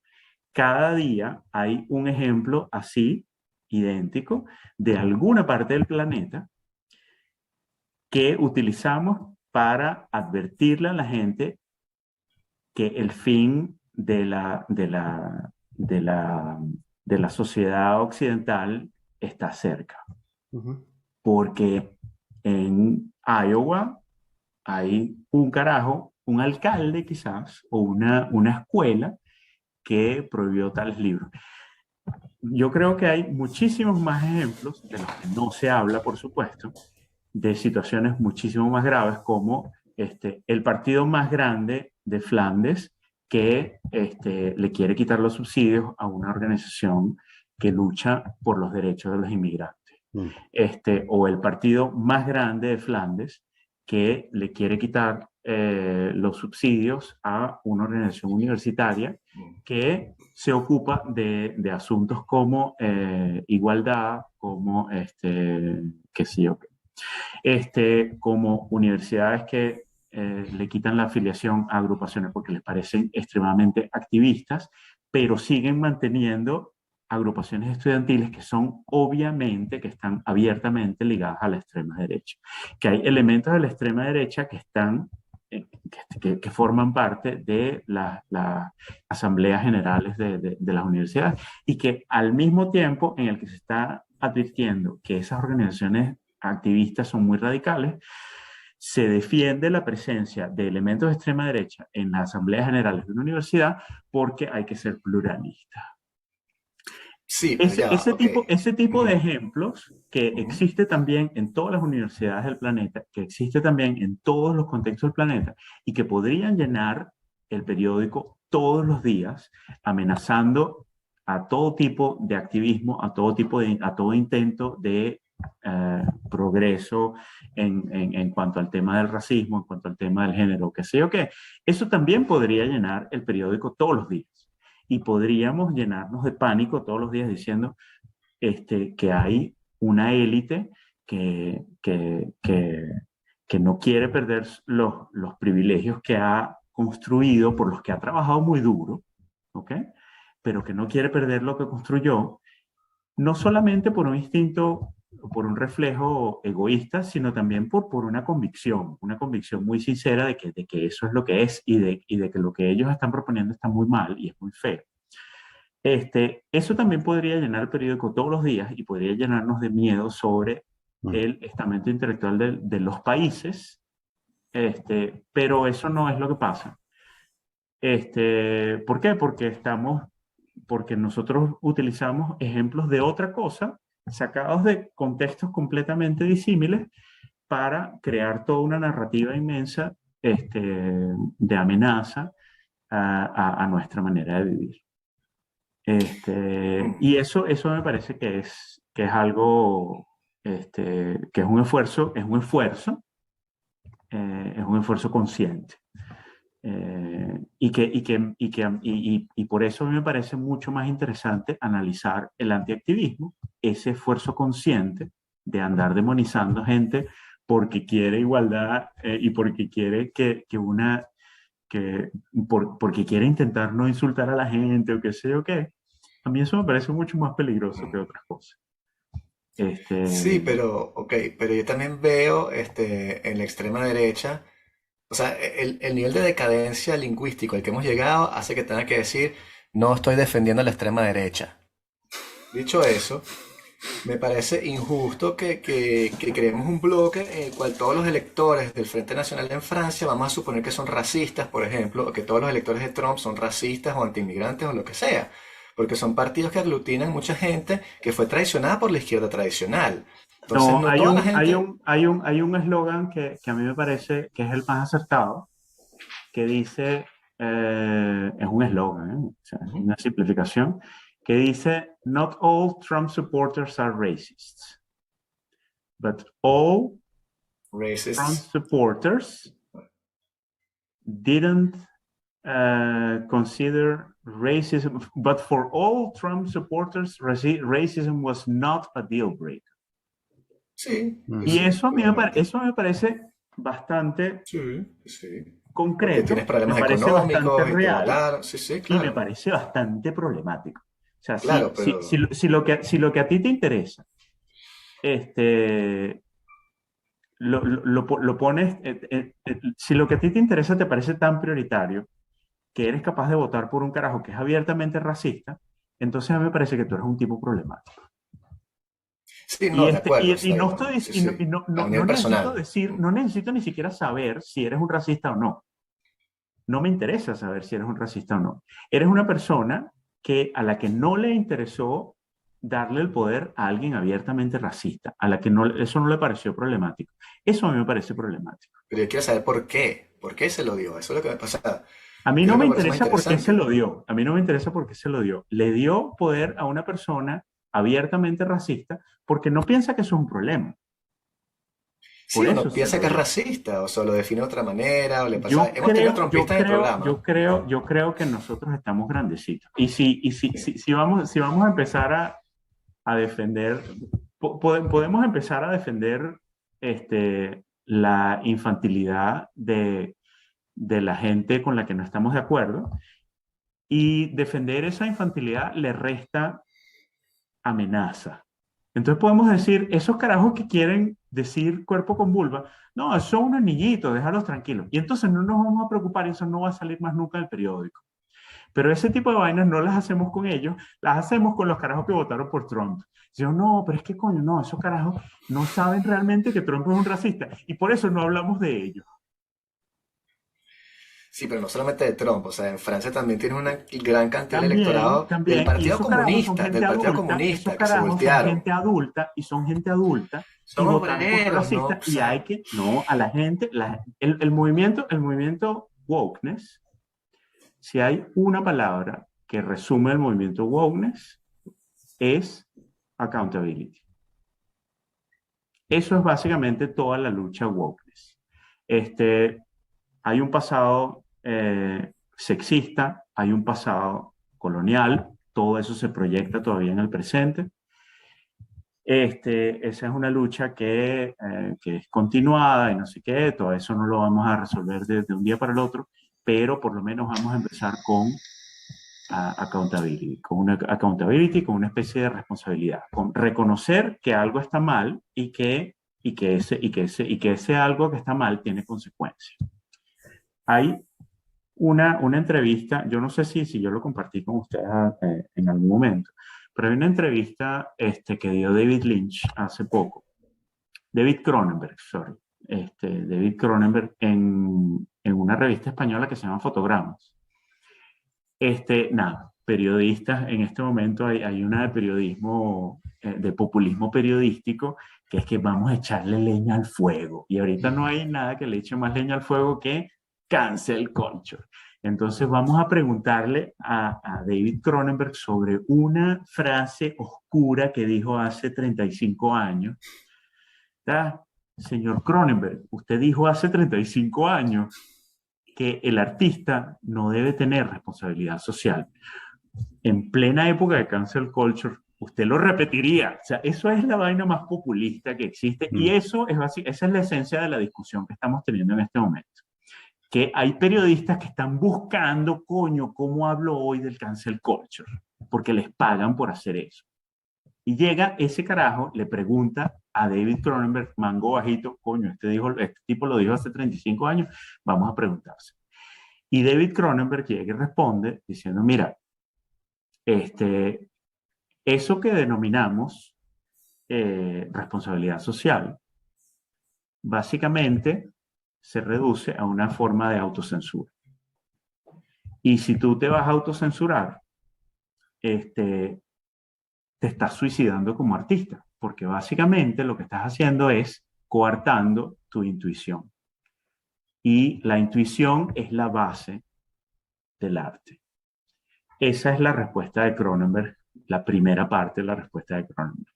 La segunda parte de la respuesta de Cronenberg, de inmediato, en el artículo, puede ser cosa de edición, dice Cronenberg, ahora, yo también he dicho que si tú creas algo, tienes que estar dispuesto a aceptar el resultado, las consecuencias de lo que creaste. Si algo que tú creaste te devuelve dolor, tienes que aceptar el dolor. Esa es la dimensión peligrosa del arte. Eso es lo que dice Cronenberg en ese momento. Y por supuesto, si yo digo esto, entonces ya va a llegar un periodista populista, va a llegar y va a decir, pero entonces estás defendiendo que a un carajo lleguen y lo asesinen o lo persigan o le maten a su familia por haber escrito una novela. No, no estoy defendiendo eso. Lo que estoy diciendo es que si J.K. Rowling llega y se lanza una frasecita, y la gente decide, mira, yo no voy a comprar más tus libros porque tú eres una imbécil. Y si una librería decide que ellos quieren poner tu libro en la vitrina, entonces a mí me parece, yo interpreto eso como un acto de insulto, porque tú sabes que eso a mí me va a molestar, tú lo estás haciendo explícitamente. No estoy hablando yo, ¿Ya? estoy entrando en Sí. mi personaje. De los loquitos. Claro, esa persona llega y dice, bueno, pero entonces también voy a boicotear a esa biblioteca, a esa librería. Mira, básicamente asume tu barranco. Tú llegaste y dijiste eso, no vas a estar llorando ahora que coño, la gente no quiere comprar mis libros. Pana, o sea, ya la gente no quiere comprar tus libros, ¿cuál es el peo? Dijiste una vaina, insultaste a la gente, tú sabías que la estabas insultando, lo dijiste para insultar a la gente, bueno, acepta tu vaina. Y por supuesto, hay normas elementales de reciprocidad y de proporción, y así como yo defiendo la proporcionalidad en el conflicto Israel-Palestina, en el que, qué sé yo, Palestina llega, se lanza nada, un cohete que mata a 2 personas y entonces llega Israel y arrasa toda vaina. Ay, chamo. Y vamos a matar 125.000 civiles y no sé cuántos niños y no sé qué. Eso es algo que a mí me parece elemental, un sentido de proporcionalidad. También hay un sentido de proporcionalidad para cualquier otro conflicto. Y en un conflicto en el que, por ejemplo, J.K. Rowling llega y dice algo que a mí me parece estúpido, bueno, yo no compro sus libros, le digo a mis panas que no compre sus libros, digo en Twitter, coño, J.K. Rowling es una imbécil, no voy a comprar más sus libros. Si alguien me sigue, perfecto, si no me sigue, no. Pero yo no voy a ir a quemarle la casa a J.K. Rowling porque eso es un acto completamente fuera de proporción. Eso es un acto criminal, eso es un acto completamente imbécil, de una imbecilidad muy, muy superior a la imbecilidad que pueda tener J.K. Rowling. Bueno, o sea, creo que vamos a tener que hacer otro podcast para que nos expliques el conflicto israelo-palestino. No, yo no me meto en ese tema. Porque para cerrar no es el mejor tema. No es la manera más navideña de cerrar una Sí, conversación. no es el menos conflictivo de los temas. De hecho, probablemente potencialmente podemos ser cancelados por reírnos mientras se está hablando del conflicto Sí, claro. palestino-israelí. Yo Sí. creo que sí, debe haber 2 o 3 personas que interpreten esta conversación de una manera problemática, y que intenten cancelarnos. Eso es posible. Pero yo estoy convencido de que la gran mayoría de la gente que escucha esta conversación o que lee un libro o que qué sé yo qué, es bastante más racional que eso. Y sobre todo está mucho más abierto a la discusión, al debate, y esa es básicamente la gente en la que yo me quiero enfocar. Este, y lo demás, bueno, es divertido y vamos a trolear, pero no es constructivo. Tienes que venir más seguido, chamo. Sí. Esto hay que cortar. Será un placer, será un placer. Sí, Esta para mí sobre todo es una buena excusa para hablar paja con los padres. exacto. Bueno, parece que tenemos un podcast. Para eso existe un podcast. Sí, señor. Bueno, Orlando, gracias. Bueno, Sí. gracias a Por ustedes. fin no tenerte aquí. Que pasen muy buenas noches. Yes. Gracias a la familia ahí que estaba en el chat lanzándose unas buenas. Y bueno. Buenos comentarios, sí. Ah, Y no, bueno, y que quede también claro que la Nada, gente no. puede conversar en estos temas que vivimos, o sea, que la gente puede conversar tranquilamente, exponer sus puntos de vista, estar en desacuerdo, en acuerdo, y que bueno, que no pasa nada, que también es algo que en Venezuela dejamos atrás hace mucho tiempo y es parte de todo el desastre en el que nos metimos, ¿no?